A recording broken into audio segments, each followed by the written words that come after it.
So இந்த இடமே வந்து பயங்கர ஒரு வைப்பான இடமா இருக்குது. காரணம் என்னென்னா, வெற்றி பெற்றவர்களும் இங்கே இங்கே இங்கே எல்லாருமே ஒரு ஒரு சிறந்தவர்களாக இந்த இடத்துல கூடி இருக்கீங்க. இந்த இந்த இந்த இந்த இடத்துல சுற்றுற மூச்சு காற்று அனைத்துமே வந்து ஏதோ சம்திங் யூனிக்காக அவங்களோட தனித்திறமையில் வெளிப்படுத்தக்கூடிய ஆட்களுடைய மூச்சு காற்று வந்து அப்படியே சுற்றிக்கிட்டே இருக்குது. இதை நம்ம ஸ்மெல் பண்ணாவே நம்ம வந்து நமக்கு ஒரு பெரிய வைப்பை கிரியேட் பண்ணணும்னு நான் உணர்றேன்.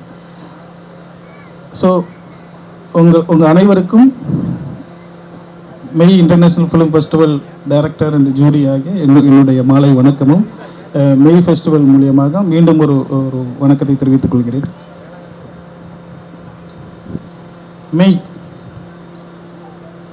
மெய்னா நம்ம எல்லாருக்கும் தெரியும், உண்மை. உலகத்தில் சிறந்த, அதாவது உண்மைக்கு உண்மையாகவும் உண்மைக்கு மிக நெருக்கமாகவும் இருக்கக்கூடிய, உலகத்தில் எடுக்கக்கூடிய சிறந்த திரைப்படங்களை விருது கொடுத்து அதை கௌரவித்து அதை வெற்றி அது அந்த விருதை விழாவாக மாற்றக்கூடிய ஒரு செயலை செய்யணும் அப்படிங்கிறது தான் இந்த மெய் இன்டர்நேஷ்னல் ஃபிலிம் ஃபெஸ்டிவலுடைய நோக்கம். ஸோ அதனால தான் அந்த மெய்ங்கிற அந்த நேமை வந்து நம்ம வந்து இந்த ஃபெஸ்டிவலுக்கு பெயராக சூட்டணும். ஏன்னா மெய்ங்கிறது உலகத்தில் எல்லா மொழிகளிலும் மெய்ங்கிற வார்த்தை இருக்குது. நீங்கள் நெட்டில் போய் தேடி பார்த்தீங்கன்னா தெரியும். ஒவ்வொன்றுக்கும் இது மாதிரியான நெருக்கமான ஒரு ஒரு மீனிங் இருக்கும். வந்து சைனாவில் ஒரு மாதிரி இருக்கும், ஜப்பானில் ஒரு மாதிரி இருக்கும், வந்து யூஎஸில் ஒரு மாதிரி இருக்கும். ஆனால் இந்த மாதிரி தான் இப்போ நமக்கு மெயினாக உண்மை அப்படிங்கிறது மாதிரி அவங்களுக்கு அதே மாதிரி அந்த ஹார்ட்டுக்கு, அதாவது நம்மளுடைய சோல் உயிருக்கு சம்பந்தமான ஒரு ஃபீல் அது அந்த அந்த வார்த்தை வந்து கொடுக்கும்.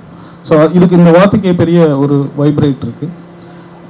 ஸோ இந்த மெய் ஃபெஸ்டிவலில் வந்து கலந்துக்கிறதுங்கிறது வந்து ஒரு நல்ல ஒரு குட் எக்ஸ்பீரியன்ஸுங்கிறது நான் என்னால் உணர முடியும். ஏன்னா இந்த மெய் இன்டர்நேஷ்னல் ஃபிலிம் ஃபெஸ்டிவலில் நிறைய ஷார்ட் ஃபிலிம்கள் வந்து வந்திருக்கு. அதில் பர்டிகுலராக தமிழ் ஷார்ட் ஃபிலிம்கள் வந்திருக்கு. அவங்களும் இங்கே வந்து விருது பெற வந்திருக்காங்க. அவங்களே கௌரவிப்பதற்காகவும் அவங்களுக்கு விருது கொடுத்து சிறப்பிப்பதற்காகவும் இங்கே நிறைய செலிபிரிட்டிகள் வந்து உங்களுக்காகவும் வந்திருக்காங்க. அதை முன்னிறுத்தி இந்த ஃபெஸ்டிவலை நம்ம வந்து பார்த்து நடத்த இருக்கிறோம்.